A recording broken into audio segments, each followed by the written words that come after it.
ఆగమ శాస్త్ర నిబంధనలను వైసీపీ నేతలు తుంగలో తొక్కారని Puthalapattu MLA doctor Muralimohan fire అయ్యారు. లడ్డూలు కల్తీ జరిగితే దాన్ని డైవర్షన్ అనడం దారుణమని మండిపడ్డారు. తమ నాయకుడు లోకేష్ విసిరిన సవాల్ను వైసీపీ నేతలు ఎందుకు స్వీకరించలేదని ప్రశ్నించారు.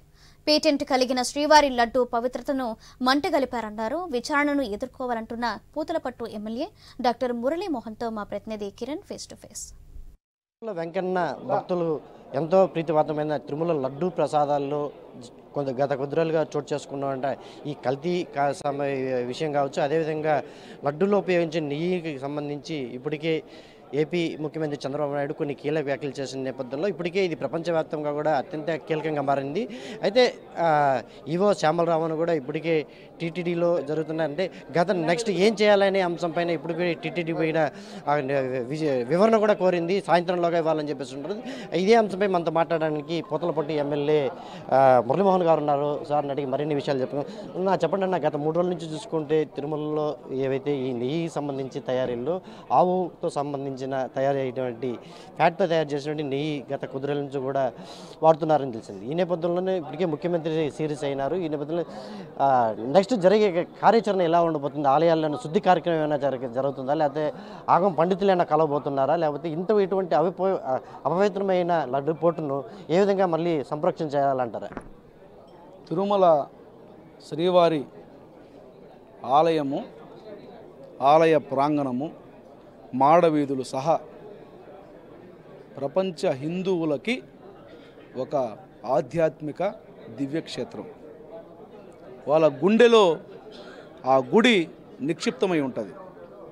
ఆ గుడిలో స్వామివారి భక్తులకి ప్రసాదంగా పంపిణీ చేయబడుతున్నటువంటి లడ్డులో వినియోగించే పదార్థాలు చెప్పలేనటువంటి, వినలేనటువంటి వ్యవహారం జరిగిందంటే వాళ్ళ గుండె ఎంత తల్లడిల్లుతుందన్నటువంటి ఇంగిత జ్ఞానం లేదా మీకు? పాలకులుగా పనిచేస్తున్నప్పుడు ప్రజల మనోభావాలని గౌరవించాలన్నటువంటి ఇంగిత జ్ఞానం లేకుండా పాలన సాగించి అడ్డగోలు నిర్ణయాలతో అయిన వాళ్ళ కోసం, కాసుల కక్కుర్తి కోసం చేసినటువంటి దుశ్చర్య ఈరోజు ఆలయ పవిత్రతను మంటగలిపితే సిగ్గు లేకుండా, ఎగ్గు లేకుండా ప్రభుత్వం మీద పడి తప్పుడు మాటలు మాట్లాడుతున్నారు. నేను ఒక్కటే అడగదలుచుకున్నా, మీకు ఆనాడు తీసుకున్నటువంటి నిర్ణయాలపైన స్పష్టత ఉండి ఉంటే, కరెక్ట్ అని మీకు అభిప్రాయం ఉండి ఉంటే ఎందుకు విచారణకు మీరు సిద్ధంగా లేరు? చెప్పండి.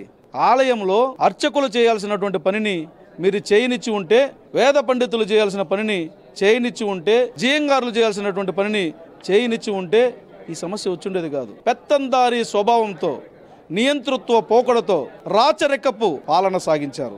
కారణంగా ఎవరు నోరు తెరవాలన్నా కూడా భయపడిపోవడం జరిగింది. అయినా అప్పట్లో కూడా ఆనాటి మాజీ ప్రధాన అర్చకులు, మీ ప్రభుత్వం చేత నియమింపబడినటువంటి సలహాదారుడే కొన్ని వందల సార్లు ఆలయంలో అపవిత్రత చోటు చేసుకుంటోంది, వంశపారంపర్య అర్చకులుగా మాకు ఆవేదన కలుగుతోందని సాక్షాత్తు ఆనాటి ప్రధానమంత్రికి, ముఖ్యమంత్రికి కూడా ట్వీట్ చేయడం జరిగింది. మరి ఈనాడు వచ్చినటువంటి ఆరోపణలు కాదు ఇది ఆరోపణ కాదు, ఆధారం.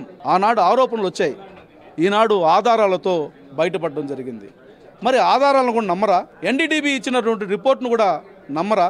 ఎన్డీడీబీ ఇచ్చినటువంటి రిపోర్ట్ను చదవడానికే చేతగానటువంటి పులివెందుల ఎమ్మెల్యే గారు ఆ రిపోర్ట్ తప్పని చెప్పే అర్హత మీకు ఎక్కడిది? ఆ ఫొనెటిక్స్ కూడా వాడడం మీకు చేత కాదే?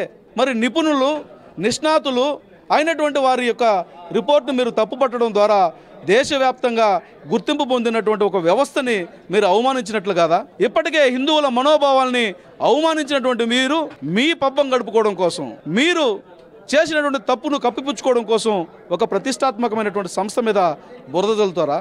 ఏమైనా మాట్లాడితే డైవర్షన్ పాలిటిక్స్ అంటున్నారే, ఇది పాలిటిక్స్లో పర్వర్షన్ కాదా? మీరు చేస్తున్నది పర్వర్షన్ పాలిటిక్స్.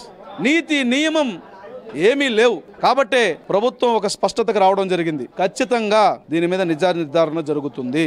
ఆ నిర్ధారణ మేరకు చర్యలు తప్పకుండా ఉంటాయి. నేరస్తులని విడిచిపెట్టే ప్రసక్తి ఉండదు, నేరానికి కారణమైన వారిని కూడా విడిచిపెట్టే ప్రసక్తి ఉండదు. ముఖ్యమంత్రి గారు తిరుమల స్వామివారి పవిత్రత విషయంలో రాజీ పడరు. ఆయన కులదైవంగా భావించే స్వామివారి ఆలయానికి ఆయన వచ్చినప్పుడు కూడా ఎక్కడైనా ఎవరైనా అపచారం చేసినా చిన్న పొరపాటు చేసినా ఒప్పుకోడు.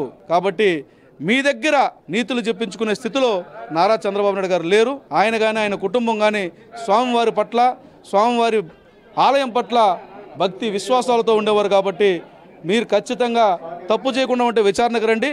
తప్పు చేసి ఉంటే స్వామివారి ఆలయం ముందు వచ్చి మోకరిల్లి ముక్కు నేలకు రాసి తప్పు నొప్పుకోండి. మొత్తం మీద చూసుకుంటే టీటీడీలో ఏదైతే గత 3 రోజుల నుంచి జరుగుతున్న ఈ నెయ్యికి సంబంధించి కావచ్చు, లడ్డు ప్రసాదాల్లో కలిపిన ఈ కల్తీ నెయ్యిల గురించి అయితే ఇప్పటికీ చంద్రబాబు నాయుడు చేసిన వ్యాఖ్యలకు సంబంధించి ఖచ్చితంగా చంద్రబాబు నాయుడు డైవర్షన్ పాలిటిక్స్ చేయడు. ఖచ్చితంగా ఇది ఇంకా నిజాలు బయట పెడతాము, ఎవరైతే ఖచ్చితంగా శిక్షించబడతాము, ఖచ్చితంగా ఎవరైతే తప్పు చేస్తుంటే వాళ్ళకి ఖచ్చితంగా శిక్ష అయితే పడుతుందని చెప్పేసి కూడా పూతలపట్టు ఎమ్మెల్యే మురళీమోహన్ చెప్పే పరిస్థితి అయితే కనిపిస్తుంది. కెమెరా పర్సన్ రాజేష్తో కిరణ్, తిరుపతి నుంచి.